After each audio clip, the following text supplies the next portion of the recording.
spoke to you about a very special group of animals. There are 10,000 species of birds in the world. Vultures are amongst the most threatened group of birds. When you see a vulture like this, the first thing that comes to your mind is these are disgusting, ugly, greedy creatures that are just after your flesh, associated with politicians.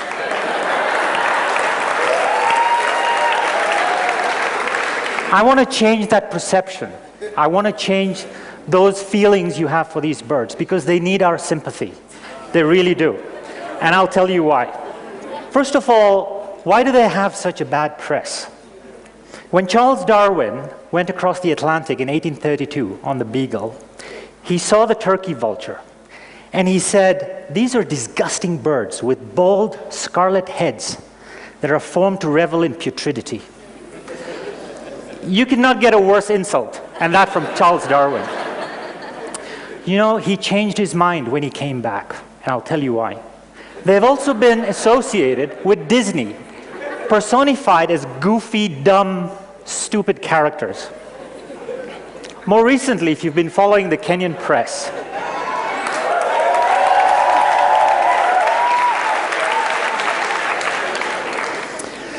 these are the attributes that they associated the Kenyan MPs with. But I want to challenge that. I want to challenge that. Do you know why? Because MPs do not keep the environment clean. MPs do not help to prevent the spread of diseases. They are hardly monogamous.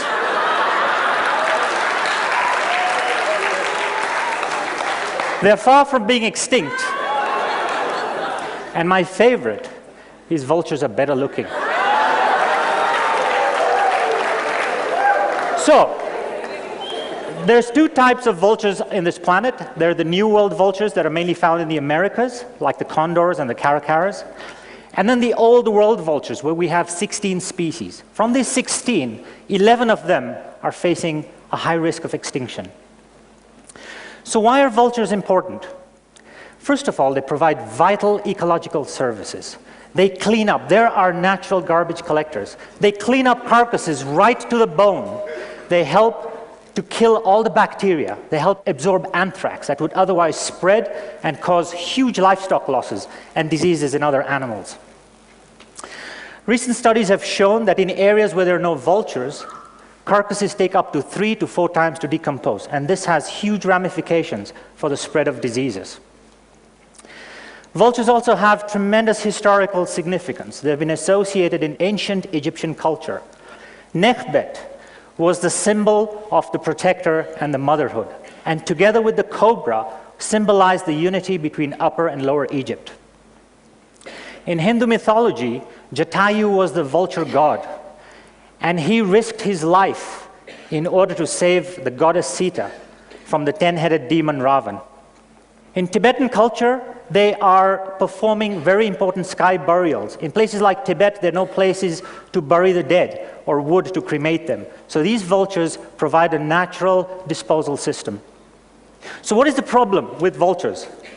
We have 8 species of vultures that occur in Kenya, of which 6 are highly threatened with extinction. The reason is that they're getting poisoned. And the reason that they're getting poisoned is because there's human-wildlife conflicts. The pastoral communities are using this poison to target predators, and in return, the vultures are falling victim to this. In South Asia, in countries like India and Pakistan, 4 species of vultures are listed as critically endangered, which means they have less than 10 or 15 years to go extinct. And the reason is because they are falling prey by consuming livestock that has been treated with a pain-killing drug like diclofenac. This drug has now been banned for veterinary use in India, and they have taken a stand. Because there are no vultures, there's been a spread in the numbers of feral dogs at carcass dump sites. And when you have feral dogs, you have a huge time bomb of rabies. The number of cases of rabies has increased tremendously in India. Kenya is going to have one of the largest wind farms in Africa. 353 wind turbines are going to be up at Lake Turkana. I am not against wind energy, but we need to work with the governments because wind turbines do this to birds. They slice them in half. There are bird blending machines.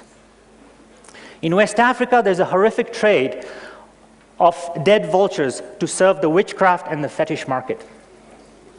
So what's being done? We're conducting research on these birds. We're putting transmitters on them. We're trying to determine their basic ecology and see where they go. We can see that they travel different countries, so if you focus on a problem locally, it's not going to help you. We need to work with governments in regional levels. We're working with local communities. We're talking to them about appreciating vultures, about the need from within to appreciate these wonderful creatures and the services that they provide. How can you help? You can become active, make noise. You can write a letter to your government and tell them that we need to focus on these very misunderstood creatures.